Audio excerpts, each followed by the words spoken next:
You're listening to Streetside, the Street Medicine Institute Student Coalition podcast. Hello, and welcome to Streetside, the official podcast of the Street Medicine Institute Student Coalition. I'm your guest host today, Michael Brennan, and it brings me great joy to be interviewing Liz Frye, a psychiatrist who is on the board of the Street Medicine Institute and chair of the Street Medicine Symposium. And Liz, welcome to the show. Hi, thank you. Yeah, could you take a minute? I did a brief intro, but could you tell us more about yourself, your journey into medicine, even, and your journey to street psychiatry and the Street Medicine Institute? It's a lot, but tell us who you are. Okay, great. Well, I guess I'll start with my journey into medicine. I'll be brief because it could be really long, but essentially, my mom is a psychiatrist, full disclosure. So I was not going to go into medicine. I wasn't going to be a psychiatrist. And then in high school, I had sort of become interested in medicine despite my best intentions. And then in high school, I started going during spring break to a church trip where we would go and help church in Mexico build. They had building plans and all kind of stuff for their church. And so we would just go and support and do whatever they wanted us to do.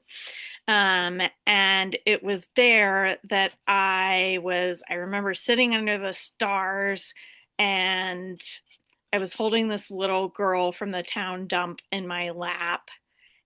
And I just felt like this was what I wanted to do for my life. And I wasn't sure what this meant, but I knew I wanted to do it. And so that kind of was the launching into the field of medicine, because I was already interested in that anyway. And I really felt this strong desire to help people. Fast forward, I'm in medical school. I love everything. Everything is interesting, but psychiatry is like the most interesting thing. It just especially people with psychotic disorders, it was just so fascinating to me, like what the brain could come up with. And then I went through this whole oh my God, I'm becoming my mother sort of thing. And ultimately I went into psychiatry anyway. And we have had very different paths in psychiatry, but early in my psychiatry residency, I met a woman and she became my mentor, and she was doing assertive community treatment, which is a little similar-ish to street medicine in that you go see people out in the community. But she was working we were in downtown Atlanta. She was working with a lot of homeless folks. And it happened that during my second year, when I was doing a rotation with her, she was starting a street outreach program. And so that was my first experience going and doing cold calls to people on the street. And I remember my very first time just randomly walking up to a guy sitting on the bench who appeared to be homeless. And I felt like I was walking into a bar to talk to some complete stranger. But I just remember the oh my God, what am I going to say to this man? And then, of course, it was a normal thing. I introduced myself and we talked and I was hooked. So during my residency in psychiatry, I had the opportunity to then do a fellowship in community psychiatry and public health. United Way paid for part of that. So I got paid to do a master's in public health at Emory. And I also got paid to go out to the streets and make shit up and figure it out, which is exactly what I did. I made shit up and I figured it out.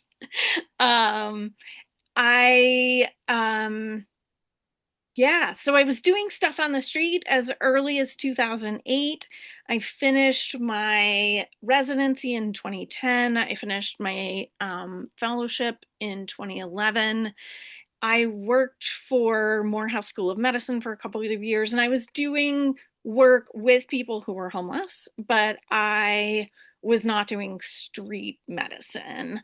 And then in 2013, I got the opportunity to start Atlanta's first street medicine team at a federally qualified health center for Atlanta. And I ran that team and grew it for 5 years.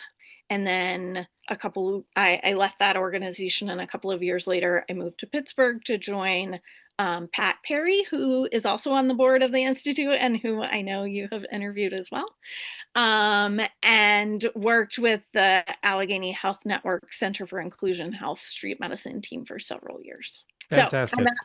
I'm a street psychiatrist. I am chair of the board of directors of the Street Medicine Institute, and I'm also, I think, forever the chair of the Street Medicine Symposia. They're not letting you step down from that one. Pretty much. Yeah. So tell me, tell our listenership, please, what is the Street Medicine Institute? Just give us a paragraph on what is the Street Medicine Institute? What does it do? And the Street Medicine Institute is a nonprofit organization that was founded here in Pennsylvania by Dr. Jim Withers. But it was founded as an international organization. So Jim started doing street medicine work. Have you interviewed Jim as well? Yes, he's twice. Yeah. Okay, great. I figured you had. So as you know, but maybe not all of your listeners know, Jim started doing street medicine 30 some years ago in Pittsburgh. And in 2005, he got a grant and started doing the Street Medicine Symposia. And he was also connecting with people all over the world who do street medicine, trying to figure out, like, what is this thing and who am I and who are these other people who do it? And so the Symposia started in 2005. The Street Medicine Institute was founded as on a nonprofit in 2009. And the the purpose of the Street Medicine Institute really is to connect people around the world who are doing street medicine and to provide education, consultation, and inspiration for people to do street medicine and who are doing street medicine around the world. And yeah, that's basically what we do. We've been growing over the years since it started, but I feel like we've stayed centered into those things of education, inspiration, gathering, convening. It's really a nice extended community. It really is. I've only been to two of the symposia, Toronto and Kansas City, but you just being with your people is so encouraging. Everybody there gets it, right? They all understand something about homelessness and trauma and mental illness and substance use disorder, and it's just being with the family. So right. Everywhere else in your career, a lot of people look at you and they're like, you want to do what? And with whom? and you're like, it's really not this rogue thing that I'm suggesting. But then when you go to a symposium or you connect with people from the Institute, it's like you don't have to explain yourself anymore. And you're with people who just they really get you from kind of a very part of your core of this is the kind of human being I am. How long have you been the chair of this symposium?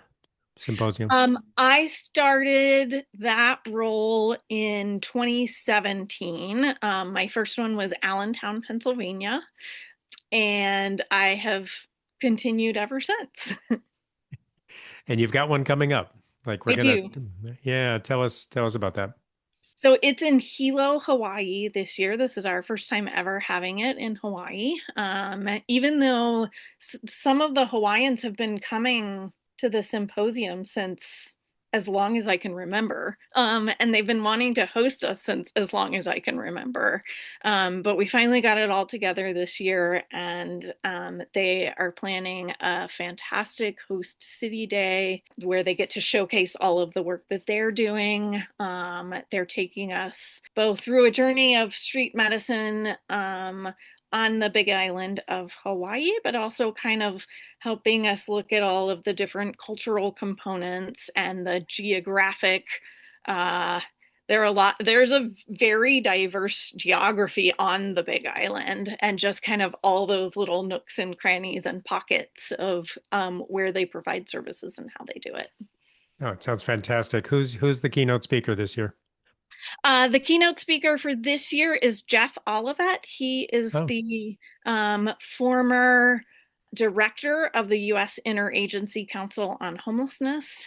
He is a well-recognized leader in the world of public health, homelessness, policy, and I think got started out his journey by doing work as like a case manager on the streets, if I'm remembering that correctly. and I'm going to put in a plug that he's one of the first people that was interviewed on Streetside on this podcast Hey, what do you know? on how to get involved in the street medicine movement. And it's a fantastic episode. So I would point people back to that to listen to Jeff. Liz, thank you for all that.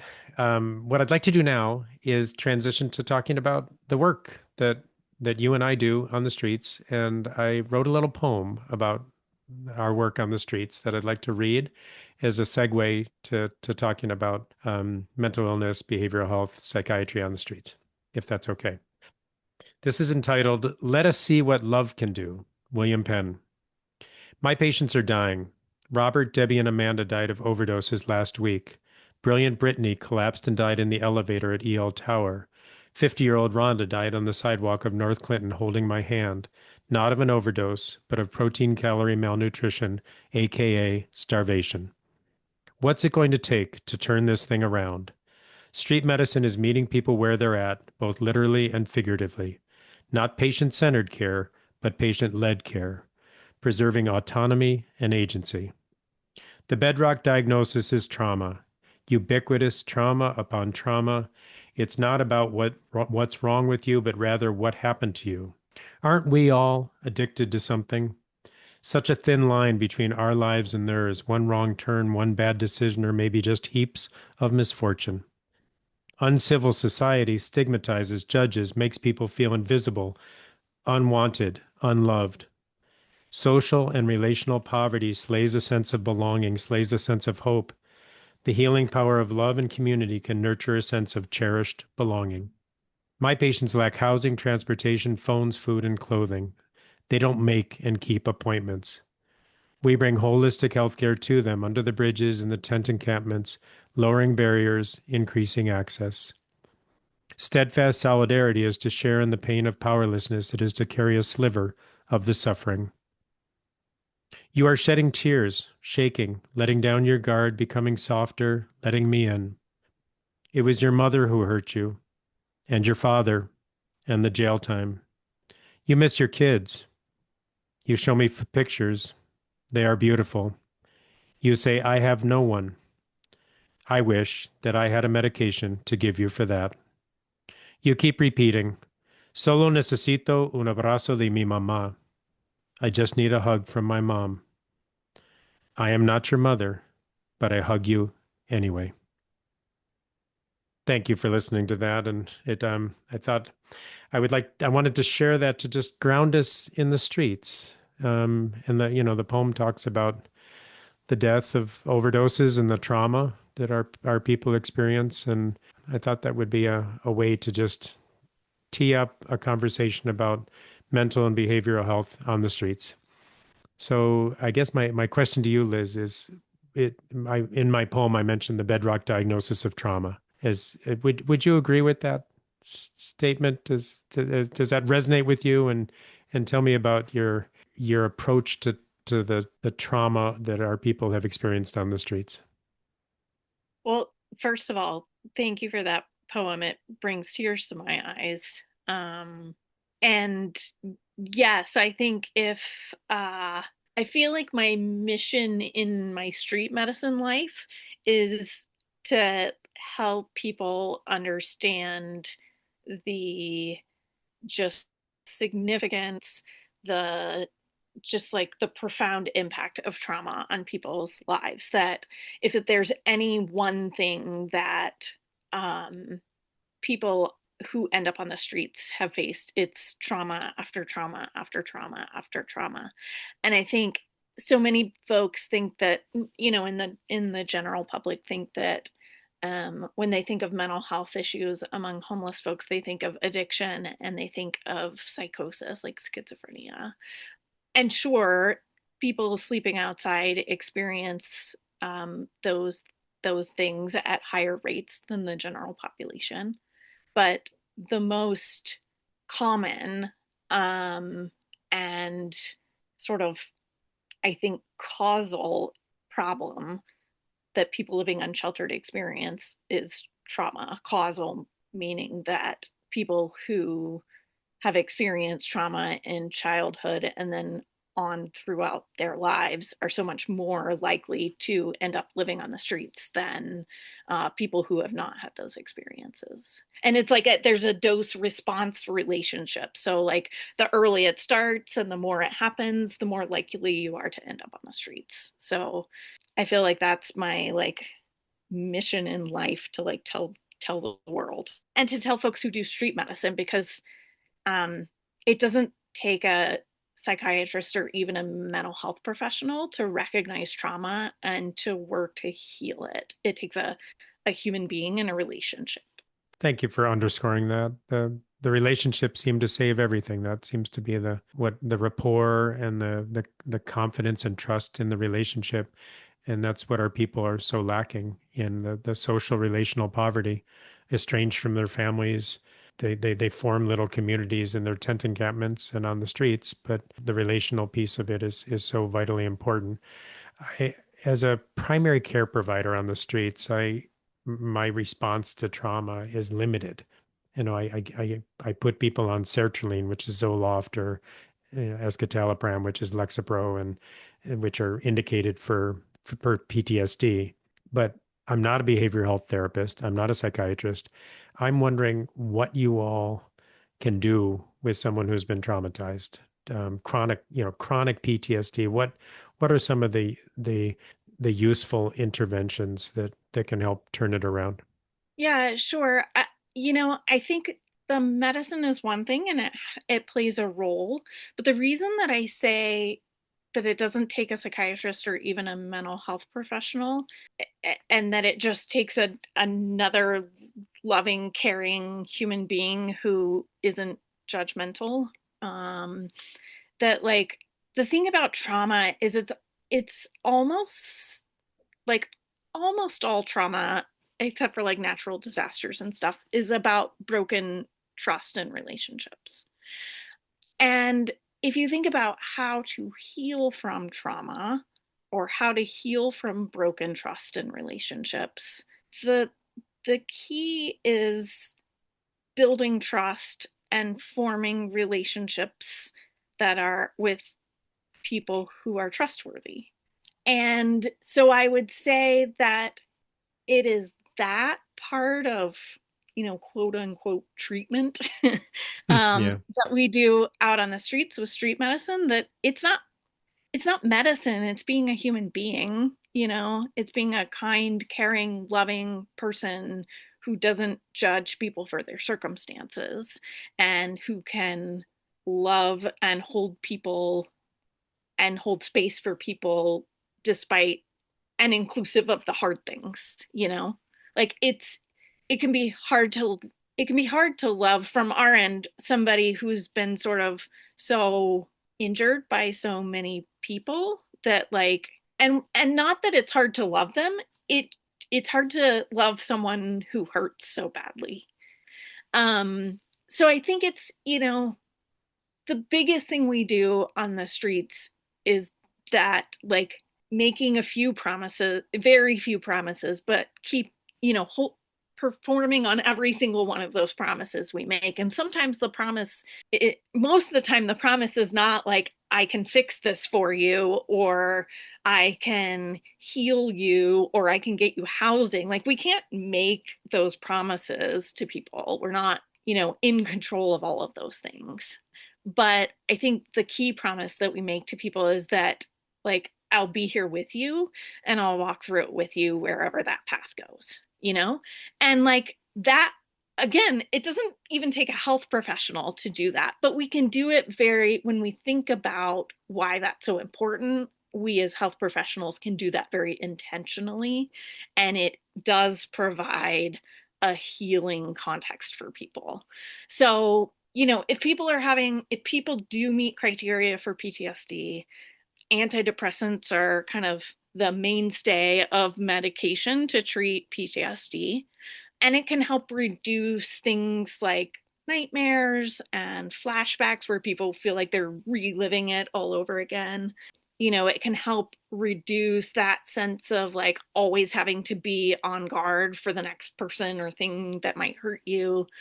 It can help reduce some of that, like just like that kind of trauma also causes people to have like a lot of negative beliefs about themselves and other people and the world. It can help reduce reactivities to some of that.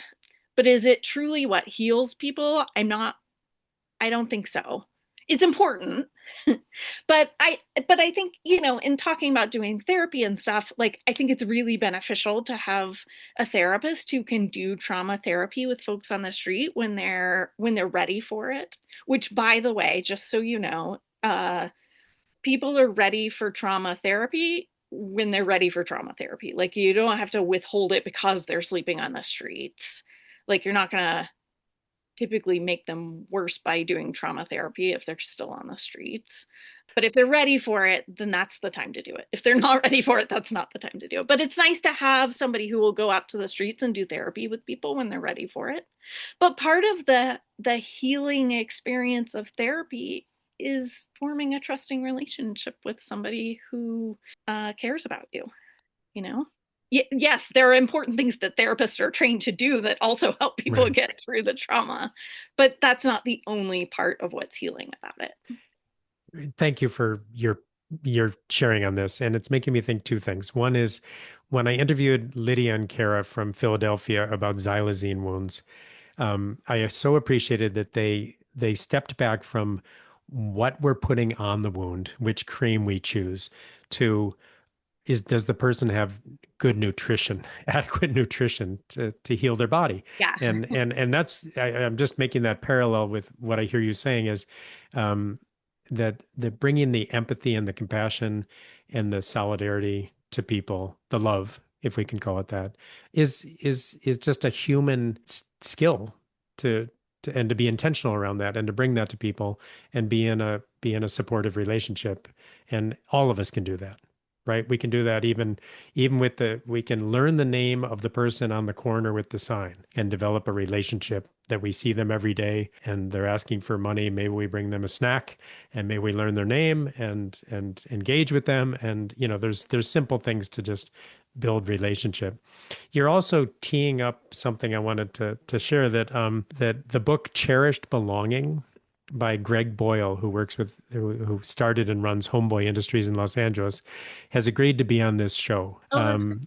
Yeah, so I'm going to tell our listenership to read Cherished Belonging before October, because Greg Boyle is going to be interviewed, and we'll be talking about Cherished Belonging as an antidote to all these to all this trauma, this ubiquitous trauma.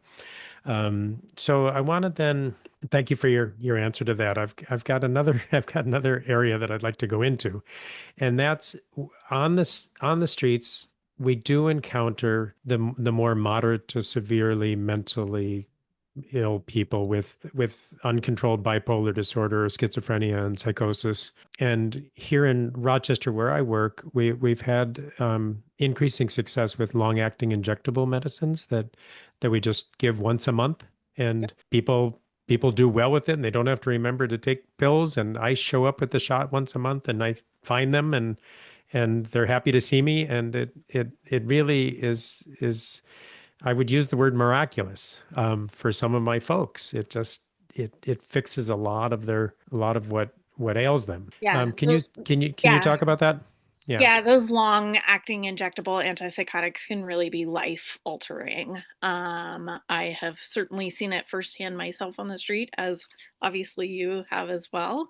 I would venture to point out too that you are a primary care provider, prescribing these long acting injectable antipsychotics to folks. And while kind of somebody who is just a regular healthcare provider in a clinic may think, wow, that is so out of your lane as a primary care provider. But I I point this out because it's so in your lane as a primary care provider for people sleeping on the streets. And if I have another mission in life in street medicine, it's to help make psychiatry feel more accessible to primary care providers. Because honestly, like, I don't think psychosis or schizophrenia is that, like, it's not that hard to diagnose. And once you know they have psychosis, you give them an antipsychotic and they get a lot better. Now, that's not every single person, of course. For some, like a lot of the folks that I encounter sleeping on the street. So I've worked most of my career with at least one foot in the streets. Very few street psychiatrists get to do street psychiatry for their 100% of the time because we're very expensive people. Um, and so I've done a bunch of different things, but I've always had a foot in the street. There was a year that I worked at a state psychiatric hospital in Georgia. So I have seen a lot of people who have very severe symptoms of schizophrenia, or psychotic illness. And I will say, by and large, the people that I see on the street who have severe psychotic symptoms are ones who just haven't gotten enough access to treatment. So it's not that the treatment doesn't work, it's that they really haven't had enough access. They couldn't, either it was in pill form and they didn't take it every day, or their psychiatrist treated them badly and so they didn't want to go back to see the psychiatrist, or their doctor, the medicines had side effects that they didn't like, and they weren't able to come to a point where they could find a medication that worked well enough, things like that. It was actually relatively easy to treat people with psychotic illness on the street, and just by, I think the long acting injectables are key because the medicine is getting in their body and it's staying in their body at a steady state for a longer period of time. And there's evidence to show that the long acting, even for somebody who is completely adherent to their medicine, so they're taking their oral antipsychotic every single day, the long acting injectable antipsychotics tend to work better because they keep the medication level at a steady state throughout the month versus the kind of up and down that you see each day. The folks in the state hospital were more folks that have had a lot of treatment and their symptoms were largely refractory to treatment. Now, there are certainly folks out on the street who have been in those state hospitals and have had refractory symptoms, but so many people on the street just haven't had the benefit of an antipsychotic. And I think it's really awesome that you are prescribing them because there just aren't enough mental health practitioners to go around to even treat housed people in the United States. And the people who get left out tend to be those on the streets, because, if psychiatrists are busy enough in clinics, like, they're not going out to the streets. I feel very fortunate. I have a psychiatrist, Dr. George Nazra, that we can consult with every week about our street patients. And while he doesn't come out on the streets, he's a brilliant resource for helping us with our patients. Yeah. And I think Liz, that's a great role that psychiatrists can play, that even if the psychiatrist isn't interested or able to go out on the streets, to have, an hour a week that they can consult with a team that can then go do it, I think is a great way of spreading the wealth, so that more people get good treatment. I'm curious, Liz, if from your vantage point, you're on the board of the institute and chair the symposium.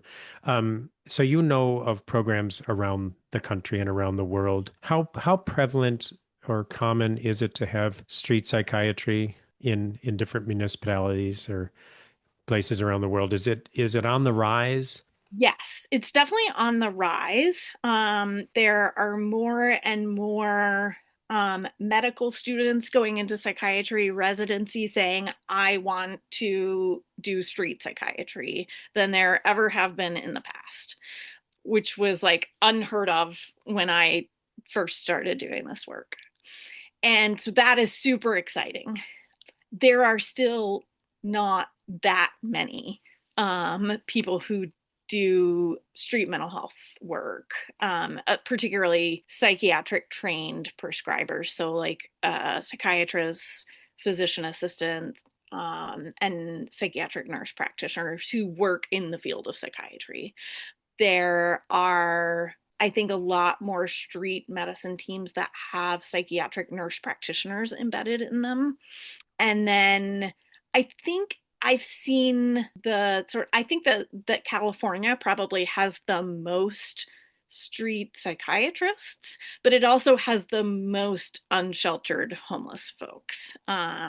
So yeah, it's becoming a lot more common. There's actually a sort of newly formed street mental health coalition that meets once a month, and you can email streetpsych2024@gmail.com if you want to sign up to be on the email group. It's like a Google group that you can sign up for. Could you repeat that one more time for our listeners? It's streetpsych2024@gmail.com. You can also go in through Google Groups and search for Street Mental Health Coalition and find it. Fantastic.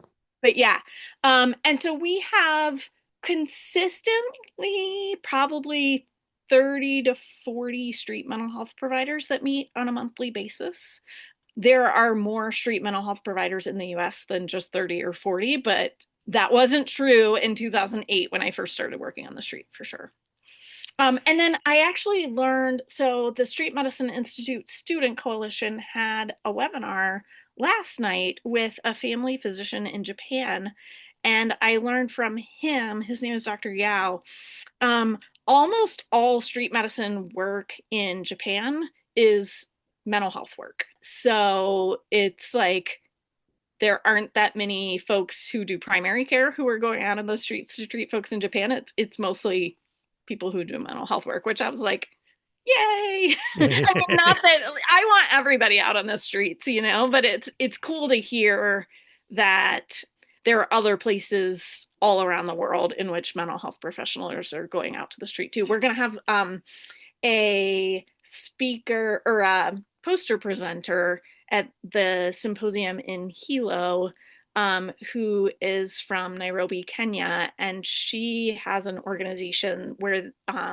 they're doing street therapy, and they go out and engage kids and adults who are living unsheltered in Nairobi, and they have a treatment facility where people can come, and it's geared towards helping people to get off drugs and alcohol, and they do a lot of therapy as a part of that, but it's mental health professionals. So yeah, cropping up all over the place. A reminder that these problems are global. Absolutely. And the solutions and interventions are global.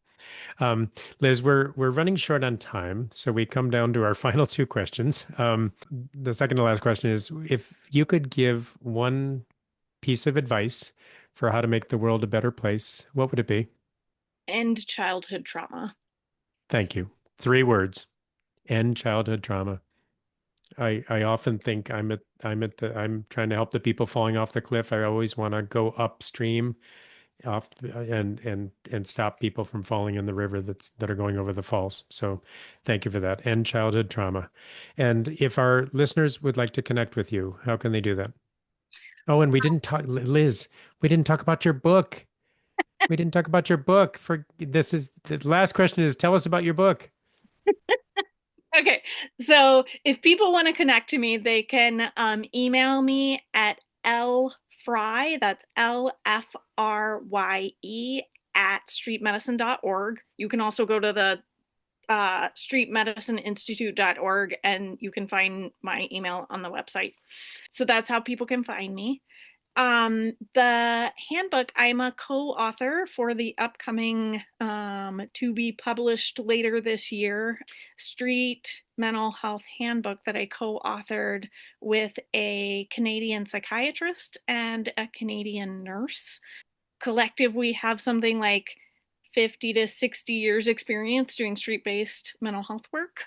And I'm really excited about it. It has both kind of We start out with trauma, we talk about street chaos, we talk about brain injury sort of stuff. My chapters were largely focused on making a rapid diagnosis on the street, and then like medication treatment for those diagnoses you make. And then I had two other chapters. One is sort of generally about substance use disorders and kind of the approach to working with folks with substance use disorders, and then medication treatment of substance use disorders. So those were my parts, all of the very like nitty-gritty detailed stuff. We have a chapter on different kinds of therapies that can be done on the street, how to start up a street psych team, funding for street psych, things like that. I think this would be of great interest to our listeners. So I'd like to get that title again, title and publisher. It is the Street Mental Health Handbook, and the publisher is Springer Nature. Springer Nature. Okay. And coming out in late 2025, early 26? Correct. Okay. Fantastic. Oh, and the authors are giving our proceeds or royalties or whatever you call it. All of us are donating it to the Street Medicine Institute. Fantastic. Is there a promotional code that you'd like to give our listeners? You know what? I forgot to ask for one. So okay. I'm so sorry. Next interview next year. Yeah, Liz, this has been a delightful conversation. I've so enjoyed being able to talk to you and to hear your perspective on all these issues. And I wish you luck and good fortune in your role as chair of the symposium that's coming up. I know that's a heavy burden to shoulder, but you've done it so well in the past, and you will continue to do it forever, as you have said. So thank you for being on Streetside today. This was great. Thank you. This podcast are those of the individuals included and are not representative of the opinions of the Street Medicine Institute or the Street Medicine Institute Student Coalition. Do not use this podcast as medical advice, and instead see your own provider for medical care.